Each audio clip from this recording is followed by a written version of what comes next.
Angel Reese's future in Chicago is officially in the danger zone, and the signs of a breakup are much louder than a simple unfollow button. The surface story everyone is repeating is that the Chicago Sky are just going through a standard rebuild, and that firing head coach Teresa Weatherspoon was just a basketball decision based on missing the playoffs. That is the safe, public relations version of events that the team wants you to believe. But when you actually line up the timestamps of the firing, the specific clauses in the new WNBA media rights deal, and the leaked audio from the exit interviews, a completely different reality starts to form. This isn't just about a coach losing her job. This is about a franchise player realizing the organization doesn't actually want to build around her timeline. In this video, we are going to answer 3 specific questions that the mainstream media is too afraid to ask. First, what exactly happened in the locker room between Angel Reese and the front office during the final week of the season? Second, why does the new general manager's philosophy directly contradict Reese's style of play? And third, how does the upcoming expansion draft create a loophole that could send Reese to a new team much sooner than her rookie contract suggests? We have the transcripts, the net rating charts, and the salary cap breakdowns to prove it. Let's start with the moment the relationship fractured. Most people think the tension started when the season ended, but the receipts show it began on September 26, 2024. This was the night the Chicago Sky officially fired Teresa Weatherspoon. At exactly 10:45 p.m. Eastern, Angel Reese posted a message on X saying she was heartbroken and that Weatherspoon was the only reason she came to Chicago. That timestamp is critical because reports from inside the facility suggest the players found out about the firing through social media before the team even held a meeting. When your franchise player finds out her favorite coach is gone via Twitter, that is a massive breach of trust. But here is the deeper issue.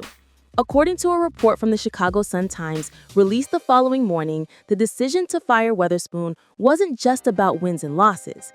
It was about a disconnect in culture.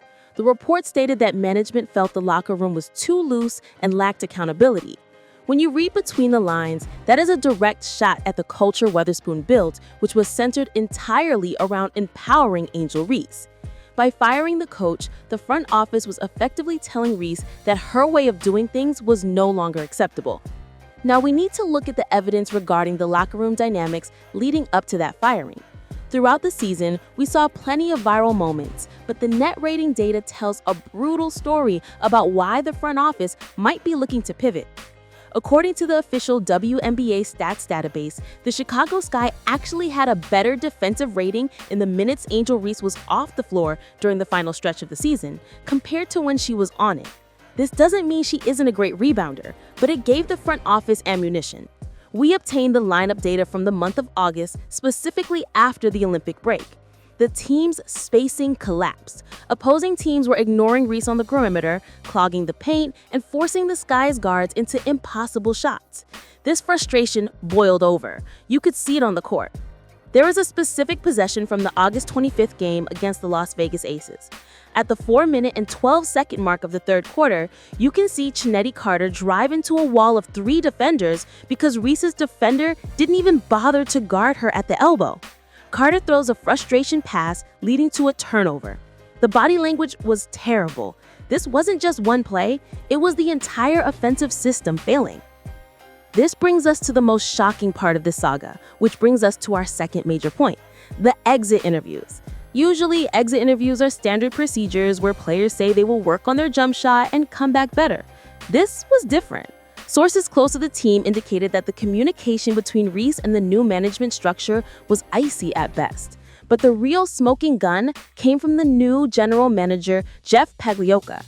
In his introductory press conference, which happened shortly after the season wrapped, he was asked specifically about building the team. Listen to the words he chose. He did not say he was building around Angel Reese. He said he was building around structure, discipline, and shooting. He emphasized ball movement and spacing. Those are 3 things that, statistically speaking, were the biggest weaknesses of the Angel Reese era in year 1. By refusing to publicly commit to Reese as the untouchable centerpiece, he sent a signal to the entire league that for the right price, nobody is safe. This silence from the GM is deafening when you compare it to how the Indiana Fever talk about Caitlin Clark or how the Sparks talk about Cameron Brink. Those teams explicitly state their rookies are the future. The Chicago Sky management is using words like flexibility and assets. This is a business term that usually precedes a trade, and this is where the money comes in. We have to look at the salary cap sheet. Angel Reese is on a rookie scale contract. She is making peanuts compared to the value she brings in ticket sales and merchandise. For the Chicago Sky ownership, she is a cash cow. But for a general manager trying to win a championship, her value is highest right now as a trade asset before the team has to pay her a max contract in a few years. If they don't believe she can develop a jump shot, their smartest move is to trade her now while her hype is at her absolute peak. Let's re-examine the Marina Mabrey trade that happened mid-season. At the time, it looked like the Sky were just getting assets. They sent their best shooter to Connecticut. But looking back, that was the first domino. Mabrey reportedly wanted out because she was unhappy with the direction of the offense. When a veteran shooter demands a trade from a team with a star rookie, it usually means they don't enjoy playing in that specific system. By granting that trade, the Sky signaled they were willing to strip the roster down. Now look at who they got back. They got draft picks. They are stockpiling draft capital. You do not stockpile draft capital if you are trying to win immediately with a player like Reese, who relies on veteran help to be effective. You stockpile picks if you are planning a total demolition. This leads us to the third major question. How could a trade actually happen? The mechanism is the upcoming expansion draft and the 2025 WNBA draft. The Golden State Valkyries are entering the league. Every team has to submit a protection list. Obviously, Chicago would protect Reese, but the expansion draft creates chaos in the trade market. Teams are looking to consolidate talent so they don't lose good players for nothing.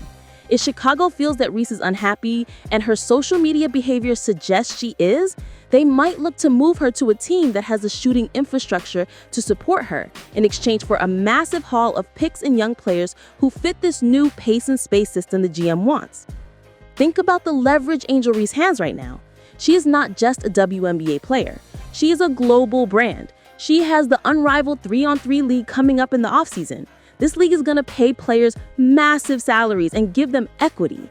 This means Reese is less dependent on her WNBA paycheck than almost any other player in history. If she is unhappy in Chicago, she has the financial freedom to hold out or demand a trade publicly.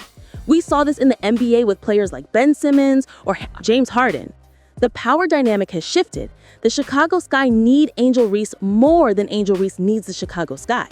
If that exit interview went as poorly as the rumors suggest, she could easily tell her agents to make a call. And we cannot ignore the coaching search. The Sky are looking for a new leader. The names being floated around are disciplinarians. They are looking for coaches who run tight ships. This is the exact opposite of the players coach vibe that Weatherspoon had.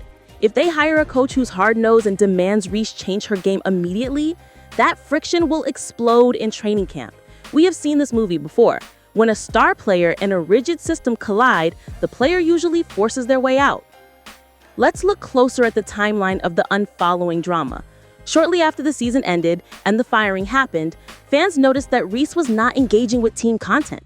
While this seems petty, in 2025, this is how modern athletes communicate dissatisfaction without violating their contracts. It's a passive-aggressive signal to management. It creates a media storm that forces the team to address the issue. It puts pressure on the ownership. It is a calculated move. Reese is represented by savvy agents who know exactly what they are doing. They know that Chicago is a big market, but they also know that winning matters for her legacy. If she feels the Sky are tanking for the next 2 years to get high draft picks, she is not going to want to waste her rebounding years on a 10-win V. There is also a rumor circulating regarding the potential return to the East Coast. Reese is from Baltimore. She played at Maryland before LSU. The Washington Mystics or even the New York Liberty would be dream destinations for her brand. The Mystics are rebuilding and need a face of the franchise. A trade package involving high draft picks from Washington could be exactly what the new Chicago GM is looking for. He gets to restart his own way, and Reese gets to go home to a team that will build everything around her. It makes too much sense to ignore. The front office is currently in a quiet period. They're not saying much, but silence is often the loudest noise in professional sports. When a team is committed to a player, they are constantly posting them, praising them, and selling season tickets around them. Go look at the Chicago Sky's recent marketing emails. They are selling the team, not just Reese. That is a subtle shift, but a significant one. They are preparing the fan base for a potential future where the roster looks completely different. So let's summarize exactly what the evidence tells us.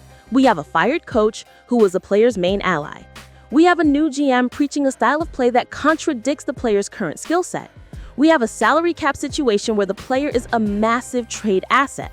We have a player with outside financial leverage who doesn't need to tolerate a losing situation. And we have a history of star players forcing their way out when the culture shifts against them. The reality is that the Chicago Sky are at a crossroads. They can either bow to Angel Reese's demands, hire a coach she approves of, and trade assets to get her help immediately, or they can trade her for a historic haul and start over completely. The leak tension suggests they are leaning toward option 2, even if they won't admit it publicly yet. The expectation was that Reese would be in Chicago for a decade. The reality is that this offseason might be the end of the era before it even really began. The writing is on the wall, written in timestamps, net ratings, and silence. The next few months are going to be critical. You need to watch who the Sky hire as their next coach. If it is a retread coach known for strict systems, prepare for a trade request. If they trade up in the draft to get a point guard, maybe there is hope. But right now, the distance between Angel Reese and the Chicago Sky front office feels like it is growing by the day. If you want to know the real reason why the salary cap math makes a trade to New York or Washington actually possible without gutting the other team's roster, you need to see the breakdown we did on the complexities of the new collective bargaining agreement. It explains the poison pill provision that might actually help facilitate this move. We broke it all down in the Locker Room Confidential playlist right here on the screen. Click that video now to see the financial blueprint that could move Angel Reese before training camp starts.